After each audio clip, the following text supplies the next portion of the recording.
on the dark streets of Denver. She broke down in a very dangerous part of town. There's an epidemic of evil. The fear was incredible. She was like a cow being herded down the road. Dead girls posed by the roadside. This is his horrific art that you're looking at. A killer still on the hunt. Whoever it killed can do it again. But can an eyewitness account finally stop him? It was a look of pure evil. I'm M. William Phelps, investigative journalist, and I have an obsession. Serial killer, cold cases. Now, nearly 10 years later, investigators say they still need the public's help. For me, it's personal. My sister-in-law was murdered, and her killer has never been caught. These killers are still out there. Their victims deserve justice. And just one new clue could make all the difference. I don't have a badge, but I do have something the cops don't have. Someone who understands the dark mind of a murderer. As I started killing again and again, I saw it as a purpose. Because he is one.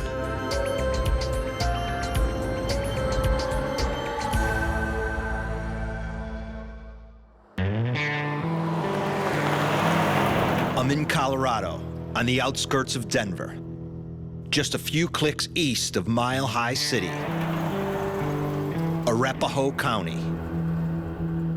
It's remote, rural, fields of crops for miles.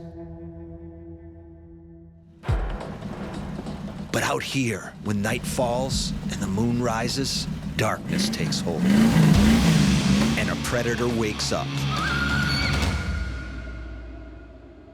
All around me, there's nothing for miles.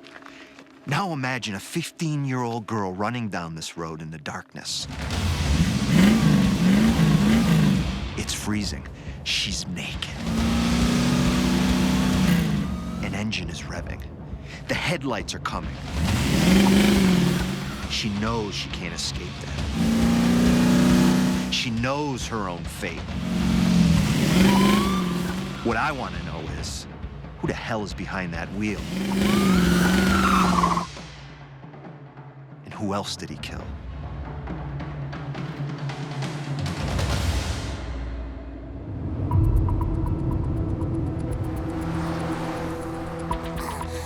Between 1975 and 1995, dozens of young women are snatched from Denver streets, strangled to death, then thrown away outside the city limits. Corpses litter country roadsides and fields. 20 years of terror. An average of 2 bodies a year. Naked and violated.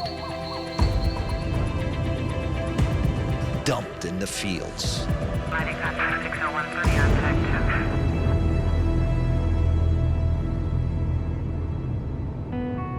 10. Many cases went cold years ago. Where do I even start? It really is like finding a needle in a haystack. Could all these deaths be the work of just one killer? Or is it more complicated than that? See, there are patterns in some of the killings, but not others. And that frustrates everyone close to the investigation. It just boggles my mind that this case hasn't been solved, that someone who caused so much destruction has never been made accountable. Whoever it killed can do it again. This is Kirk Mitchell, a crime reporter with the Denver Post. He's been writing about these girls for too long. Kirk tells me police have zeroed in on 4 murders. 4 victims who may offer clues to the identity of their killer.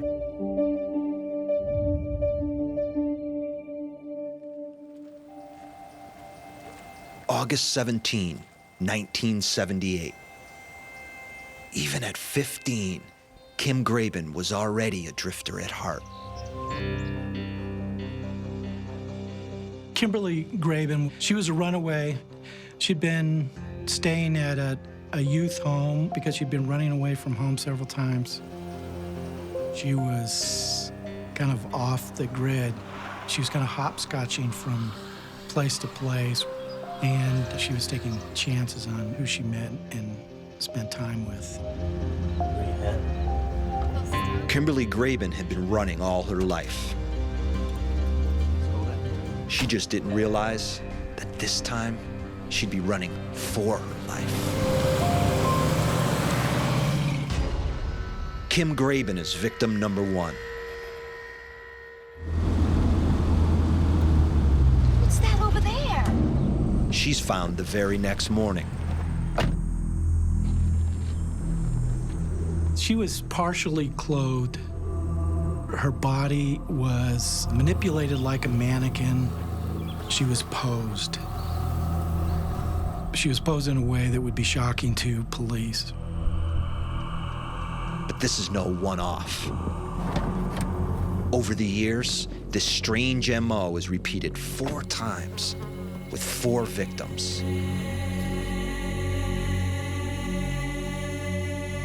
In each of the 4 cases, the women were strangled to death and left nude. Young girls were posed like mannequins. Legs were spread wide apart in a shocking manner. I'm used to the sick ways of serial killers, but this, I just can't get my head around. Why pose the bodies? Why spread their legs? What does it all mean? That's this man's signature, Matthew. That's his emotional signature that he can't erase. John Kelly is a criminal profiler and my partner in crime. I believe the signature is what connects these 4 girls. He's throwing them off the side of the road like they're garbage. The posing also is very, very shameful. It's very degrading. It's like he's spitting in society's face, if you will.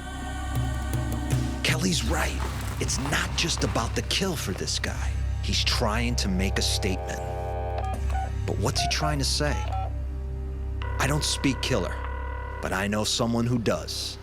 Another guy who spat in society's face and earned himself life behind bars. My serial killer on the inside, codename Raven. Hello? Raven, why would a serial killer pose a body on the side of the road? We're talking to public. When we pose a victim in a certain way, there's a shock value that we leave behind. So you want some guy with his wife and his 2 kids to roll up on this scene and then to look over and say, oh my God. Is that what you're telling me? Yeah, it's a shock value. We're not hiding the body, we're actually presenting it in a position where it'd be the most disgusting for the public.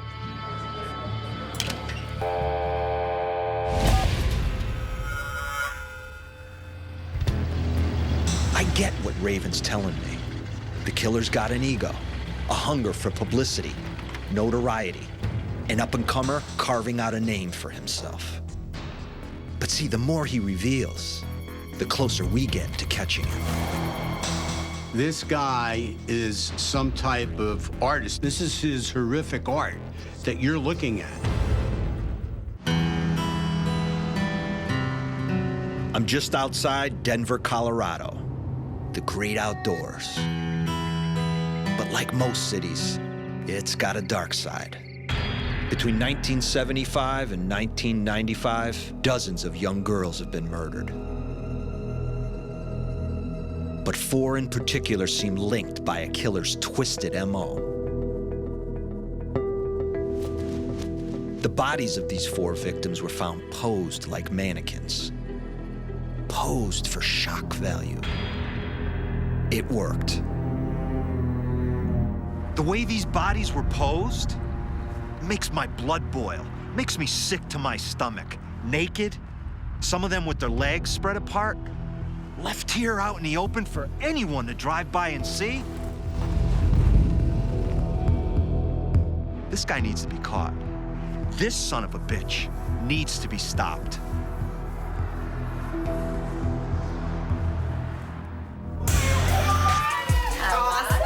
So how does this guy choose his victims? Meet them at a party, then follow them home? Or just drive by and pick them up? Is he a hunter or a collector? The first victim was a hitchhiker, but they weren't all engaged in high-risk behavior. For some, it was just a matter of wrong place, wrong time. In 1987, young Karolyn Walker had just turned 18. Karolyn was very special. She had green eyes, dark hair, and she was just a very pretty girl. I'm meeting with Claudine Walker, Karolyn's mom. She remembers her daughter the way she was, a beautiful child and a champion gymnast. She took to gymnastics like a duck takes to water. She was quite a sports person.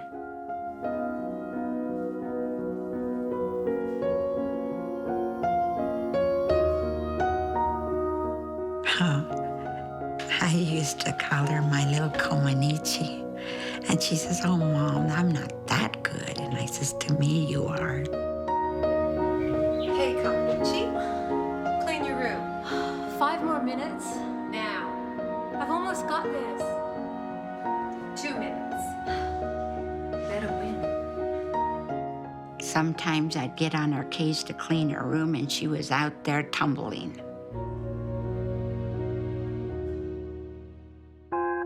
Bye, Mom. Oh, sweetheart. We're going.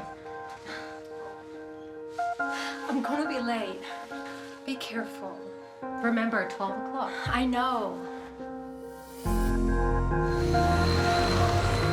July 3rd, 1987. Karolyn Walker meets her boyfriend Greg for a drink after work. Greg, I'm trying to drive. But Greg has one drink too many, and she has to drop him home in his car. Her mother was very strict. She had rules. She had a curfew. And Karolyn was anxious to get home before the curfew. A kiss goodbye, and Karolyn hurries home. Greg, I've got to go. My mom's gonna kill me.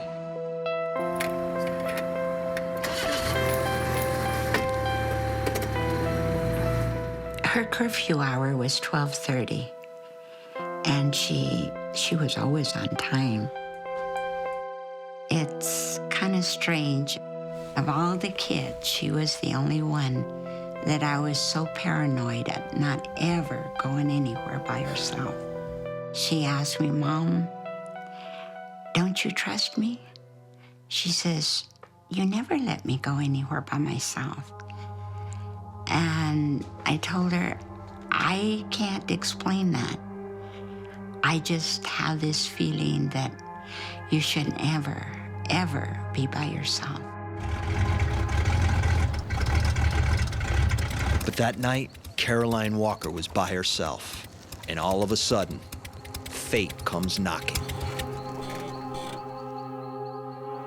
The car was a bit of a clunker, and it broke down on her in a very dangerous part of town. Just south of Colfax Avenue, this area, a lot of the girls were last seen alive. Karolyn's stranded and alone, but not for long. And about 11:30, I woke up. I was terrified. I looked towards the front room, and the light was still on. Thanks for stopping. And I thought, well, she's not home yet. Let's get off the road. You steer. I just felt like I was terrified. I felt like my hair was standing on end. And I was pacing. 12:30 came. She wasn't there.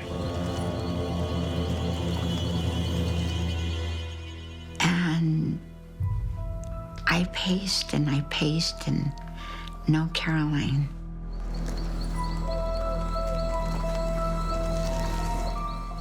Now, most people, when they see a young girl having mechanical problems, they want to stop and help. You need a hand? Can I call someone? Do you want me to look under the hood? And that's what should have happened for Karolyn Walker. That's what you'd want to believe would happen for your daughter. But not this time. Karolyn was innocent. She trusted people. But someone took advantage of that trust.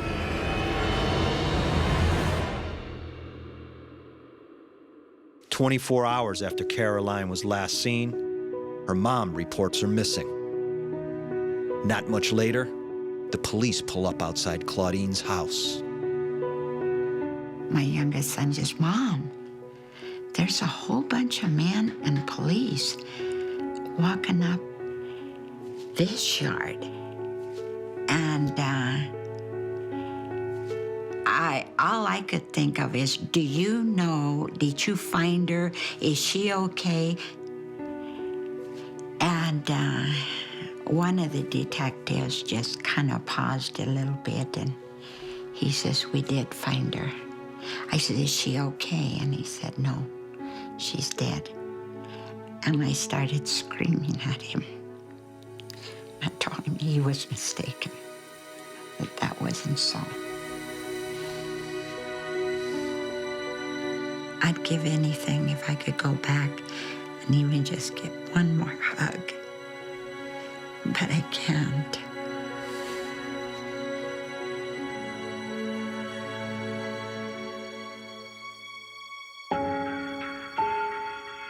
Karolyn's body was found on July 5th, 1987, at 1 p.m. When I first saw her, I said, this person's been posed. She was not just simply dumped there.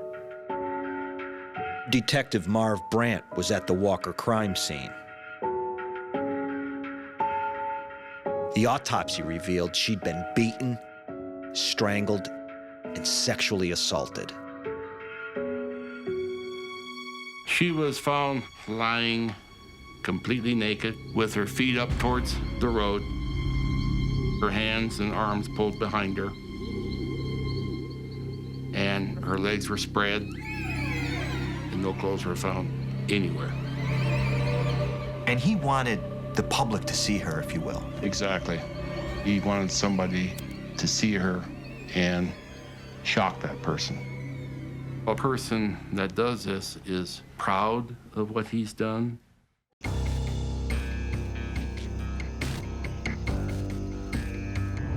So here's this guy. He drives along these backcountry roads. He chooses a spot and he dumps the body, but he also poses the body. Why does he pose the body? To degrade that victim one last time, but also to show those cops how superior he is.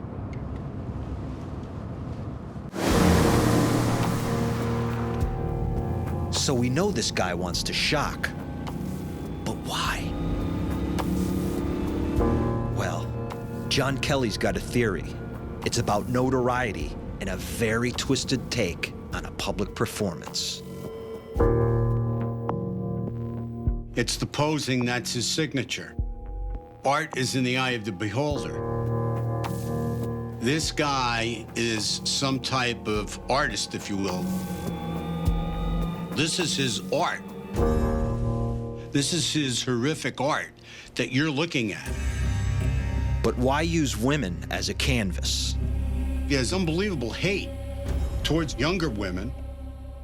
That tells me that at some point in time, this man was probably made fun of, hurt in some way, rejected, if you will. by younger girls. Hell, I've been rejected plenty of times by plenty of women. A quick Florida vacation usually healed those wounds. But this killer doesn't forget, doesn't forgive. He's only just getting warmed up. The fear was incredible. She was like a cow being herded down the road. October 28, 1980, 4 a.m. Winter is coming in Colorado. It's so cold that you could freeze to death. Temperature that night was around 10 degrees. I can imagine that the fear was incredible. She was like a cow being herded down the road. She walked 4 miles naked with no shoes on a gravel road. The victim is only 15, Stephanie Bauman. Terrorized, tortured. I think she was begging this person, let me back in the car. I'll do what you want. She was eventually strangled and laid into the ditch. Marv Brandt was working homicide at the time of Stephanie Bauman's murder. These are the actual photos from the crime scene. Her body was found in Arapahoe County, south of Byers, Colorado. She was found nude. She was posed. Her legs were spread and her arms were pulled up. A brutal game of cat and mouse. But this mouse, she was only a kid.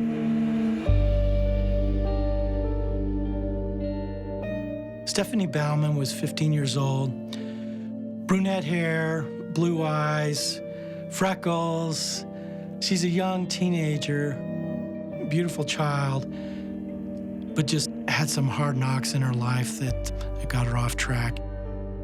And she started taking chances in her life that she shouldn't have. Stephanie Bauman had been mixing with the wrong crowd.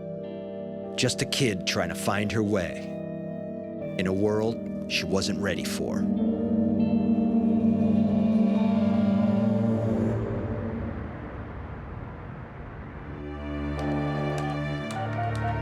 I'm looking at this murder and I'm thinking, this is a whole other level of anger. Another level of rage. And all that rage focused on innocent young women. Raven, how would you describe his attitude toward women in general? He sees them as an object, something to play with. I can envision him driving in a car, chasing this victim across some grain field.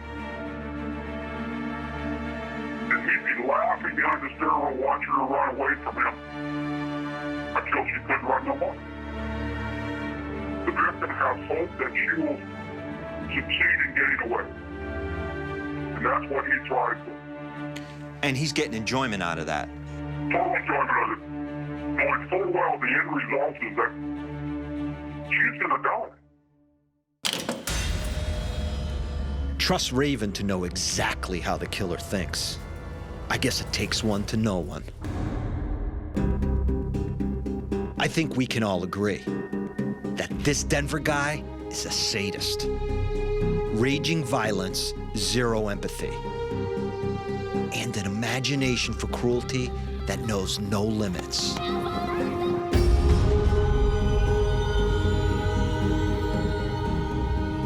I got a picture developing in my mind about him, and he's all fantasy-driven.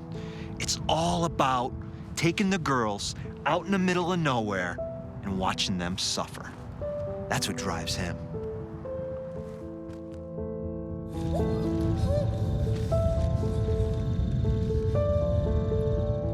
When you're strangling somebody, you're staring right in their eyes.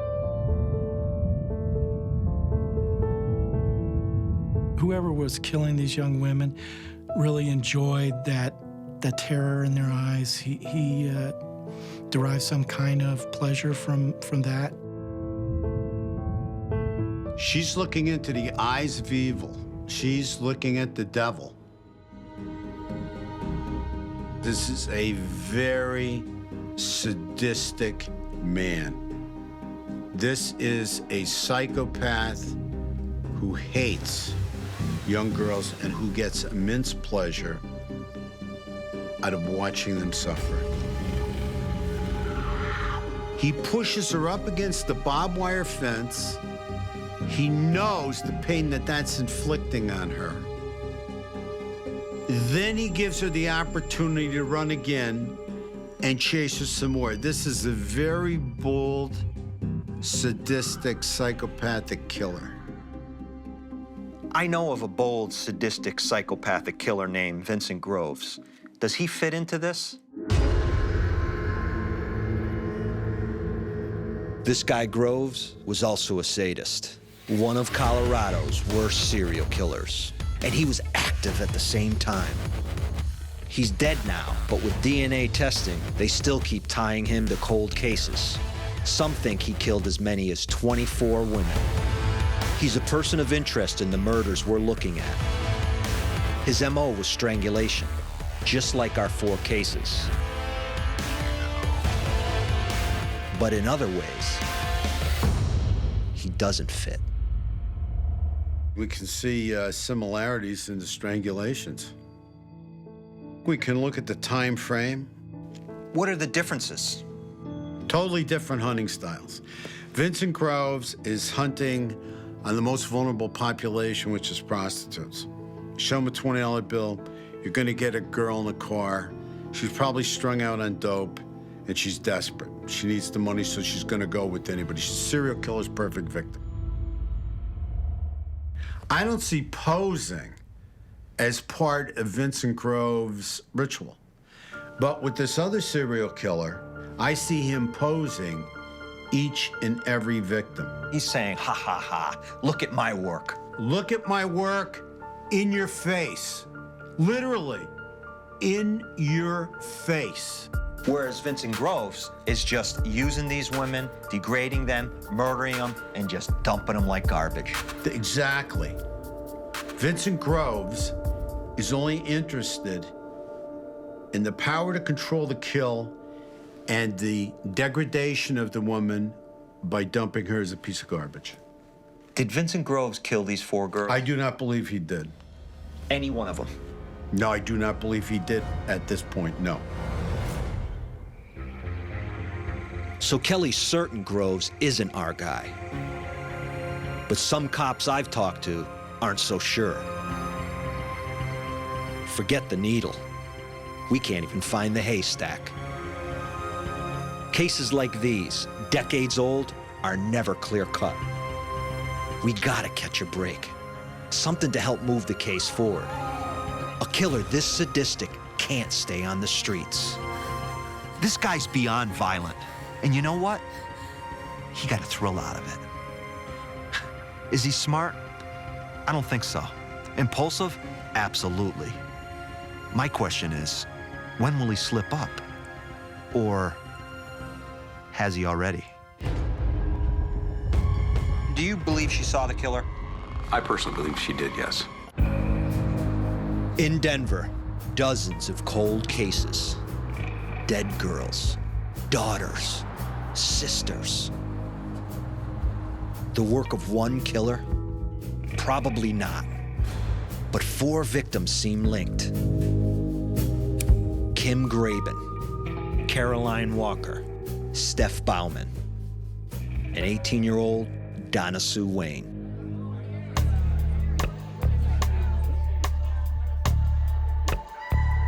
In the early hours of July 14th, 1986, Donna Sue Wayne is out partying. She had been seen at several parties in North Denver. She liked to associate with people that were partying type people, liked to do drugs, liked to drink. last drinks. Donna Sue is seen leaving with some Latino men that have never been identified. Her friends never hear from her again. She was originally reported missing to the Arapahoe County Sheriff's Office. Steve Connor is a detective with the Aurora Police Department. He was working a pair of unsolved murders when he got a call from Detective Marv Brandt. Investigator Brandt from the Arapahoe County Sheriff's Office brought to my attention two that they were working and how similar they were to two that I had been working. The people we're looking at, they weren't prostitutes, but they were high-risk victims. Donna Sue Wayne was missing for a month before they found her. Her body was skeletonized. She was discovered in kind of an illegal dumping site. Donna Sue was thrown away in a pile of trash and left to decompose. Now this is a key difference, because the other girls were displayed near roadsides, not hidden away. She wasn't expected to be found right away. Marv Brandt was at the crime scene. When I got there, they were taking the body away, and there was not too much left of her remains that were identifiable. Although police can't recognize the body as being Donna Sue Wayne, they do recognize something else right away. Her legs were spread apart. However, it was undetermined how she was killed. Despite having little to work with, and despite the fact that Donna Sue was found buried in a pile of trash, the posing leads investigators to tie this murder to the other three. There's no physical evidence, trace fiber, fingerprints, none of that connects. It's this similarity in the homicide occurring somewhere else and the body being posed at a specific location. I gotta tell you, I'm not surprised they still haven't caught this guy. Nothing is straightforward. There are patterns, but then also exceptions. 3 girls he poses in places where they'll be found easily. But Donna Sue Wayne he hides in a garbage dump. She isn't found for a month. As for the kills, 3 girls he murders elsewhere, then transports the bodies. But with Bauman, he chases her with his car and leaves her where he kills her. It just doesn't add up. Maybe that's because it's the work of more than one killer. Kelly, could it be more than one guy? Because I'm not sold on the idea that we're looking at one serial killer for these 4 girls. You know, that possibility is always out there, but I don't believe that it's more than one guy. But you have some of the girls dumped in open areas. One of the girls is dumped in a dump, right? And not found for a long time. I believe it's the same guy because these bodies were found in a pretty small area, right? So if we could say that, we'd have to believe that he feels comfortable taking them to this area. I hear what he's saying. Bodies keep showing up in the backyard. You better knock down the front door. That's what I love about Kelly. He backs his instincts. But how about someone with killer instincts? Raven. Let's assume this guy lives locally. Where would you go looking for him? Maybe he lives close by.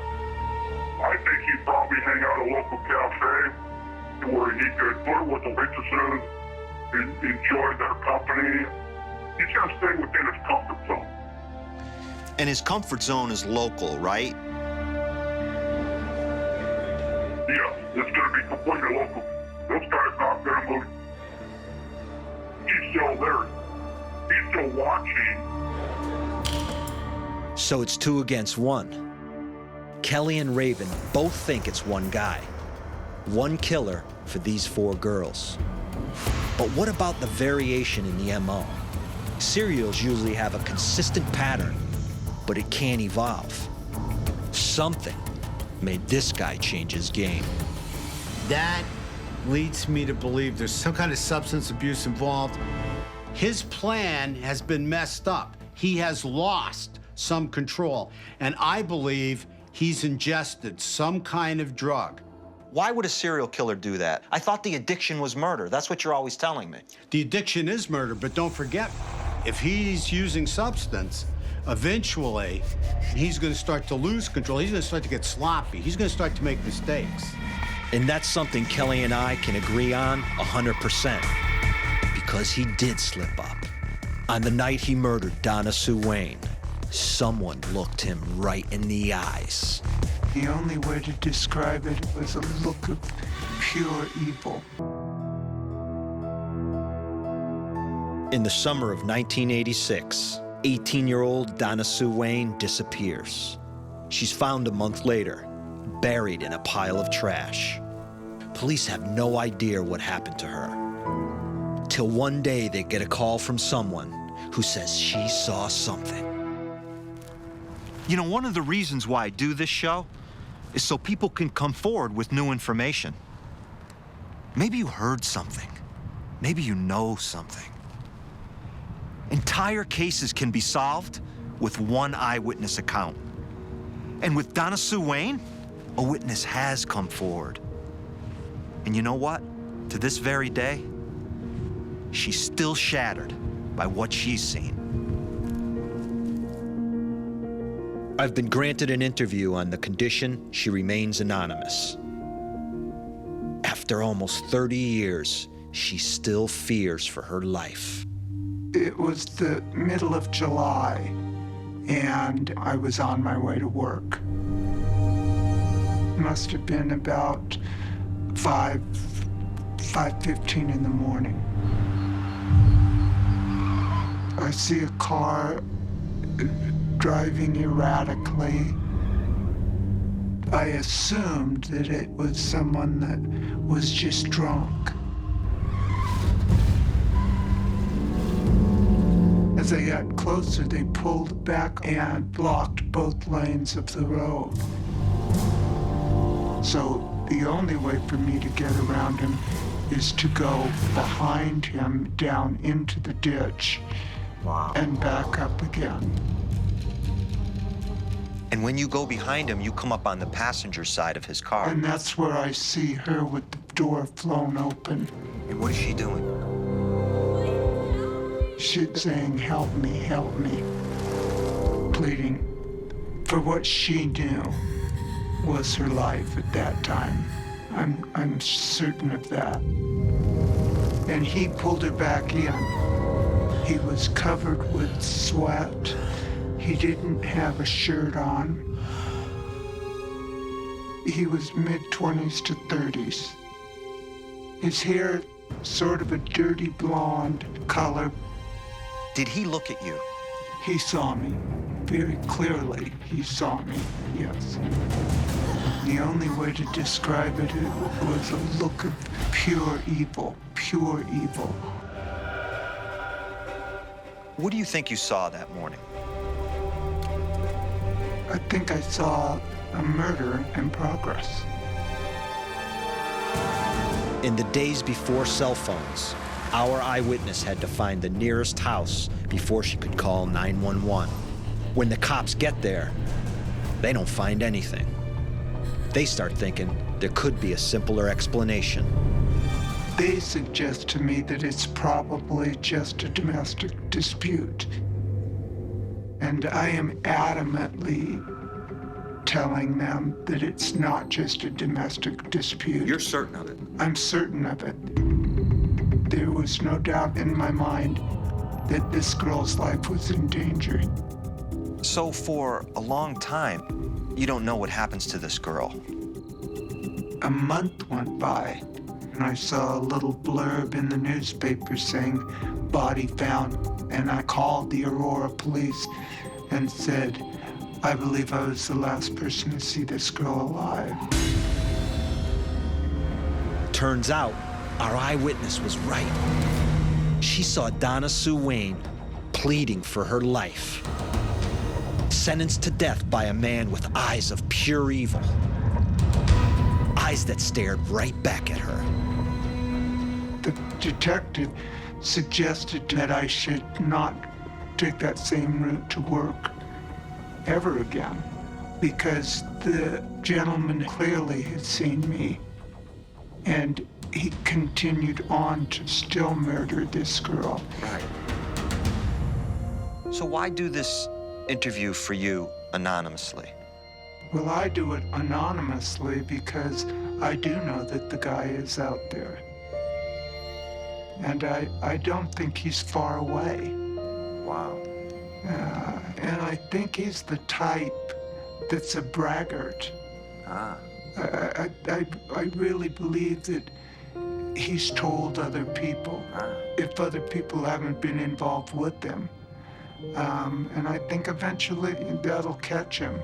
I mean, he knew that an eyewitness, you, saw him, looked in his eyes, yet he still murdered that girl. That's right. So that says something about him. That's right. That's what I mean. Very cocky person. And I guess the more time that goes by, the cockier one becomes. I mean, so I have to believe, in my mind, I think, that he will eventually be caught. Do you think he's still out there? Yes. Do you think he's still hurting people? Yes.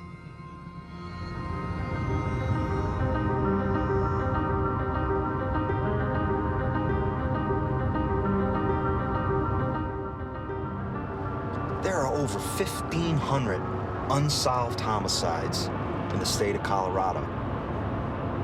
Each one of those involves a victim.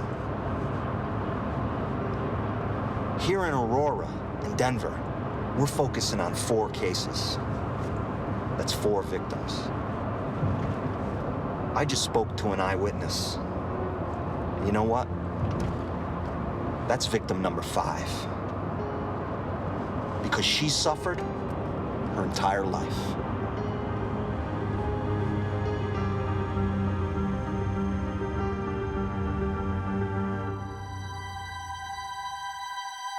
No one saw Raven going about his deadly business. No one who lived to tell the tale, anyway. I interviewed this witness, and she is damn sure what she saw. She saw evil in that guy's eyes.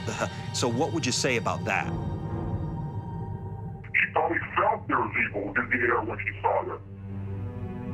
She probably felt it when this guy looked over at her, that this guy was peering down into her soul. If she stayed around, that she was going to be next. I think this guy is very bold in what he does. He knows the area where he's working. He knows what he's doing. He kills people. This guy is very confident. You're looking at a very bold serial killer. She's reaching out to this woman, please help me, please help me.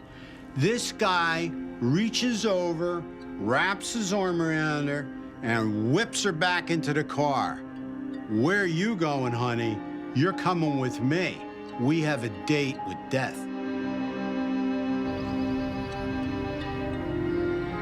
Despite her fear, our witness got a good look at the suspect.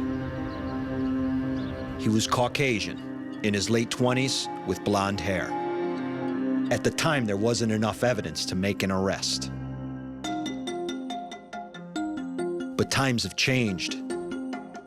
I'm told there's a late-breaking development. Police are hopeful this could lead to an arrest in the case of Donna Sue Wayne. There is a person of high interest that we are looking at, and I'm unable to discuss that at this time. Any physical evidence that you can discuss from the 4 cases we've talked about? No, I can't. Donna Wayne was with people that partied, and she was seen at this bar. So you think it's someone in her circle? I think so, yes. A degenerate in her circle? Yes. That's my personal opinion.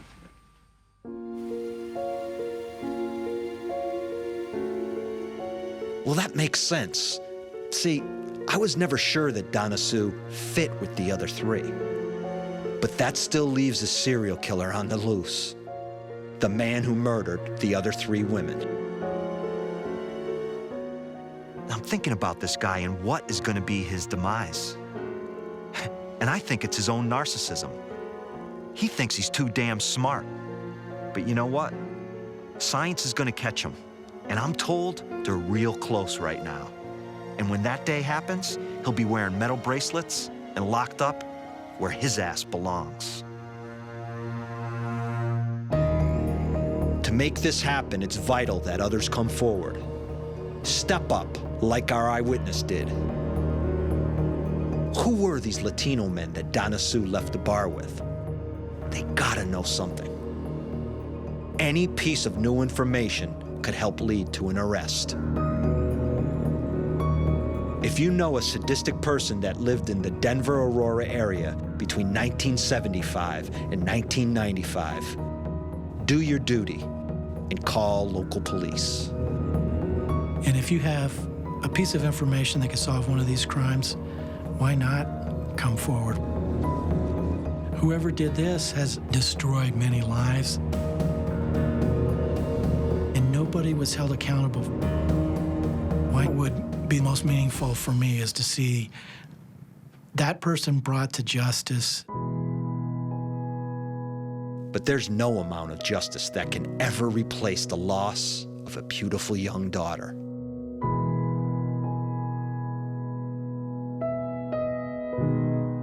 When the kids were little, they would get mad if I looked at her picture. So I'd wait till they were gone, then I'd do my crying. There was times I would get on the floor and pound on the floor and cry as loud as I could. That's when I would hear her. She'd say, "Mom, don't cry. I'm still with you." And those are the things that got me through it. I'm sorry. It was an honor and a privilege to have known her.